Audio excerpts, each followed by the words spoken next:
ভিডিওটার দিকে খেয়াল করতে হবে না, খালি অডিওটা মন দিয়ে শুনুন।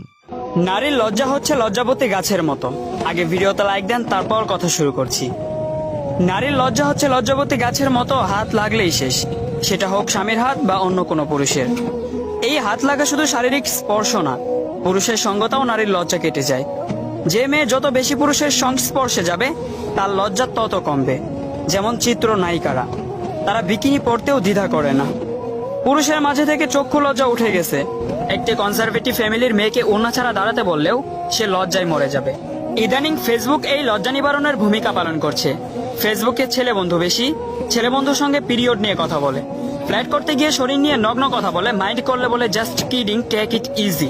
আর এই ইজিলি নিতে নিতে সেই অশালীন বিষয় আর অশালীন লাগে না, লজ্জা শেষ হয়ে যায়। আবার ফেসবুকে প্রেমিক বেশি, কেউ প্রেমে পড়েছে তো প্রেমিক রোমান্সের ছলে অশ্লীল কথা বলে স্বামীর মতো, এরপর ব্রেকআপ হয়। আবার কারো প্রেমে পড়ে, আবারও চুম্মাচুম্মি, আরো কত কি করে, আবার ব্রেকআপ। লজ্জা শরমের মাথা খেয়ে মেয়েটা একসময় নির্লজ্জ হয়ে যায়। প্রেম নারীর লজ্জাশীলতাকে গ্রাস করে, পুরুষের সব বিলীন হয়ে যায়। নারীর কাছে পুরুষের উপস্থিতি ইয়াবার মতো, প্রথমে একটা খেলেই পিনিক আসে, পরে 20-25টা খেলেও কাজ হয় না, ব্যাস। একসময় পুরুষের প্রতি ফিলিংস কাজ করে না, প্রেমিকের ভালোবাসা তার কাছে পানসে লাগে। একটার পর একটা পুরুষ বদল করে কিন্তু স্থির হতে পারে না। জানাশোনা শেষ হলেই আর ভালো লাগে না, বোরিং লাগে, কারণ ডিফারেন্ট টেস্ট নিতে নিতে ভালোবাসার অনুভূতি শেষ তার। মুরব্বীরা বলতেন বিয়ের পর মেয়ের লজ্জা কমে যায়, বাচ্চা হবার পর আরো কমে যায়। তখন বুঝতাম না।